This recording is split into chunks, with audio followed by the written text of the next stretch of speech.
अस्सलाम वालेकुम स्टूडेंट्स, उम्मीद है आप खैरियत से होंगे। आज मैं आपके लिए प्लाज्मा मेम्ब्रेन का टॉपिक लेके आया हूँ। ठीक है, हम डिस्कस करते हैं प्लाज्मा मेम्ब्रेन होता है क्या। ठीक है, the plasma membrane surround the cell. Plasma membrane surround करता है सेल्स को।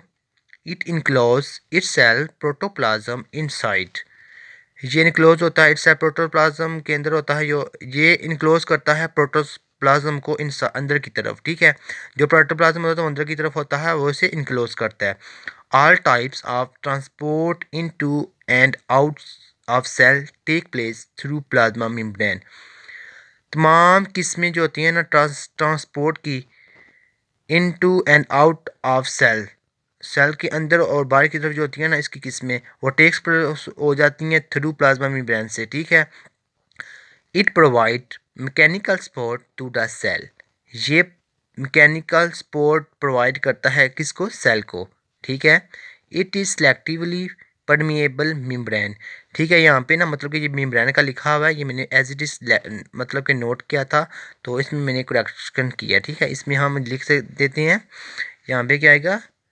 मेम्ब्रेन, ये मेम्ब्रेन। ठीक है, thus it allow to some substances to pass through it. ये कुछ चीज़ों को मतलब कि ये अलाउ करता है कुछ चीज़ों को गुजरने में इससे, मतलब कि ये कुछ चीज़ों को अपने अंदर से गुजरने की इजाज़त देता है। ठीक है, but it checks the movement of other substances. ये चेक करता है द मूवमेंट दूसरी सब्सटेंसेस की। ठीक है, दस ओस्मोसिस डिफ्यूज़, इसमोसिस डिफ्यूज होता है and other movement occur through it, और दूसरी ये इसमें मूवमेंट पाई जाती है। ठीक है, large molecule pass through it by exocytosis जो एंड एंडोसाइटोसिस। ठीक है, लार्ज मॉलिक्यूल जो गुजरते हैं उस वो हो सकते हैं एक्सोसाइटोसिस भी हो सकते हैं और एंडोसाइटोसिस भी हो सकते हैं। और अब लास्ट पे हम इसकी एक्सो एंडो की डेफिनेशन को डिस्कस करते हैं। ये है क्या?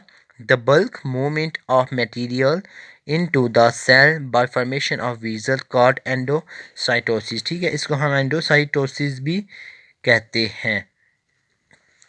द बल्क मूवमेंट होती है मटेरियल्स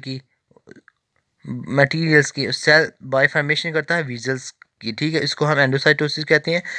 अब हम डिस्कस करते हैं एक्सोसाइटोसिस को। ठीक है, the removal of cell secretion from the, ये सेल्स लिखा हुआ। ठीक है, from the cells by floating is called exocytosis. ठीक है, the removal of cell secretion, cell secretion को रिमूव करते हैं फ्रॉम सेल से बाय आउटफ्लोटिंग, आउटफ्लोटिंग के लिए इसको हम कहते हैं एक्सोसाइटोसिस। ठीक है स्टूडेंट्स, ये मैंने आज ऐसी तरह लिखा था। तो नेक्स्ट हम प्रोटीन के टॉपिक्स को डिस्कस करते हैं।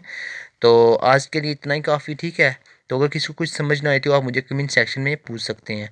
ओके स्टूडेंट्स, अल्लाह हाफिज़, अपना ख्याल रखिएगा।